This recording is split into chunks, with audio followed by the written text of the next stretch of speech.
স্বাগত জানাই আমার চ্যানেলে। আজকে যেটা দেখাবো সেটা হচ্ছে মূলো দিয়ে চাকুই। এর আগেও কিন্তু তোমাদের সঙ্গে করুল দিয়ে চাকুই এর রান্না শেয়ার করেছিলাম।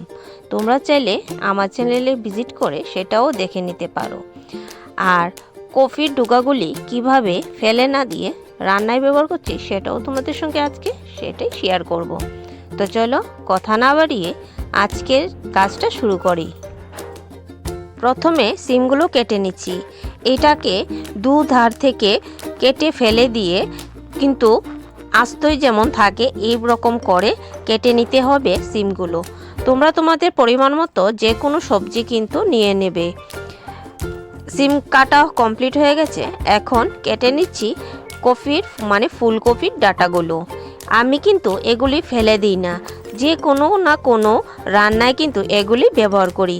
তোমরা যদি দেখতে চাও আরও এর রেসিপি আমাকে কমেন্ট বক্সে জানাবে। আমি নিশ্চয়ই চেষ্টা করব ফুলকপির ডাঁটাগুলি কীভাবে আবার অন্য কোনো রান্নায় ব্যবহার করি। তো এখানে কাটা কমপ্লিট হয়ে গেছে। এখন মূলো কাটার পালা। তোমরা চাইলে কিন্তু লাল মূলো ব্যবহার করতে পারো। আর এইটাই যদি সাদা মূলো দাও সেটা খেতে একটু ভালো লাগে, কারণ মিষ্টি মিষ্টি লাগে। রান্নাটা কিন্তু খেতে কিন্তু বেশ ভালোই লাগে। তো এখানে মূলোটাকে ছিলে নিয়ে এটাকে 4 টুকরো করে আলুর মতো সাইজ করে কিন্তু কেটে নেব। আর এই রান্নাটা যদি মনে করো শুধু মূলো দিয়ে খাবে সেটাও কিন্তু খেতে পারো, এটাও বেশ ভালোই লাগে। তো এখানে সব সবজি কাটা কমপ্লিট হয়ে গেছে। এখন আর লাগবে মশলার জন্য শুধুমাত্র আদা এবং কাঁচা লঙ্কা। এটা কিন্তু ঝাল হয় না এই রান্নাটা। আর লাগবে মুসুর ডাল। আর যাদের মুসুর ডাল থেকে প্রবলেম হয় হেলথে, তারা কিন্তু মুসুর ডালের বদলে ছোলার ডাল কিংবা খেসারির ডাল কিন্তু ব্যবহার করতে পারো। সেই ক্ষেত্রে পরিমাণটাও সেমই থাকবে। এখানে আমি মুসুর ডাল নিয়েছি 100 গ্রামের মতো। আর দিয়ে দিয়েছি এখানে থেতো করে রাখা কাঁচা লঙ্কা এবং আদাটাও কিন্তু মাস্ট বি এই রান্নায় লাগবে। এখানে দিয়ে দিচ্ছি পরিমাণ মতো লবণ। লবণটা বুঝে দেবে, কারণ এটাতে আরেকটা যে ইনগ্রিডিয়েন্টসটা যাবে সেটার ক্ষেত্রে কিন্তু একটু লবণটা বুঝে দিতে হয়, কারণ ওইটা কিন্তু মাস্ট বি এই রান্নাটাতে লাগবে। যেমন আদা আর আরেকটা যেটা দেখাবো সেটা কিন্তু এই রান্নাটাই লাগবে। হ্যাঁ, এটা হচ্ছে খাবারের সোডা। খাবারের সোডাটা দিলে রান্নায় একটু লবণের পরিমাণটা কম রাখতে হয়। এখানে ছোট চামচের 2 চামচ সোডা দিয়ে দিয়েছি। আরেকটা খেয়াল রাখতে হবে, সোডা দেওয়ার পর কিন্তু আগুনের ফ্লেমটা একটু কমিয়ে রাখতে হবে, মিডিয়াম টু লোতে রাখতে হবে আগুনের ফ্লেমটা।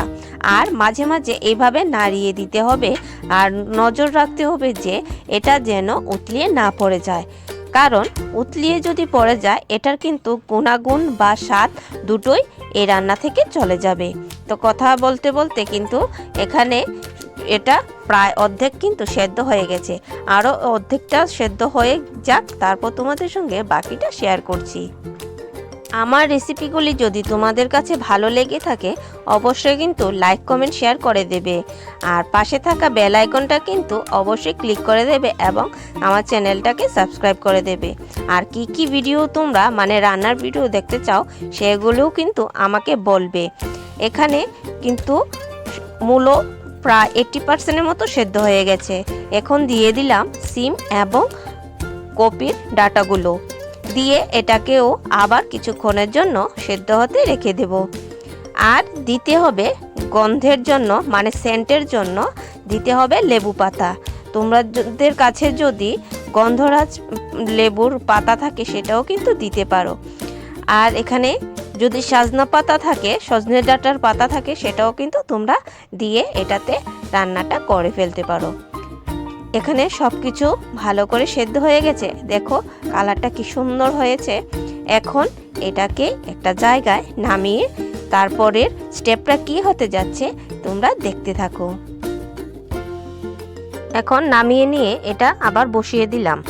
দিয়ে এটাকে এখন ফোড়নের জন্য তৈরি করব। দিয়ে দেব সর্ষের তেল, আর নেব শুকনো লঙ্কা এবং 5 ফোড়ন। ডাল যেভাবে ফোড়ন দেয় সেভাবে কিন্তু তোমরা এটাকে ফোড়ন দেবে। তোমরা এখানে তেজপাতাও কিন্তু অ্যাড করতে পারো। দিয়ে দিলাম এখন গরম হয়ে যাওয়া ফোড়নে এখন চাকুইটা। তো দিয়ে এটাকে আমি কিছুক্ষণ এটাকে ফুটিয়ে নেব। আর এটা কিন্তু সম্পূর্ণ নিরামিষ, যারা নিরামিষ খাও তারা কিন্তু এটা অতি অবশ্যই খেতে পারো। তো এটা কিন্তু খেলে শরীরের পক্ষে খুবই ভালো, কারণ এখানে থাকা খাবারের সোডা কিন্তু আমাদের শরীরে লুকিয়ে থাকা জীবাণুগুলোকে মেরে ফেলে। তো কথাটা বিশ্বাস করে একবার হলেও বাড়িতে বানিয়ে খেয়ে দেখতে পারো। তো আমার এখানে রান্না করা কমপ্লিট হয়ে গেছে। তোমাদের কাছে যদি ভিডিওটা ভালো লেগে থাকে অবশ্যই আমাকে লাইক কমেন্ট করতে ভুলবে না। দেখা হচ্ছে তোমাদের সঙ্গে আরও একটি অন্য ভিডিওতে। ততক্ষণ তোমরা সবাই ভালো থেকো এবং সুস্থ থেকো।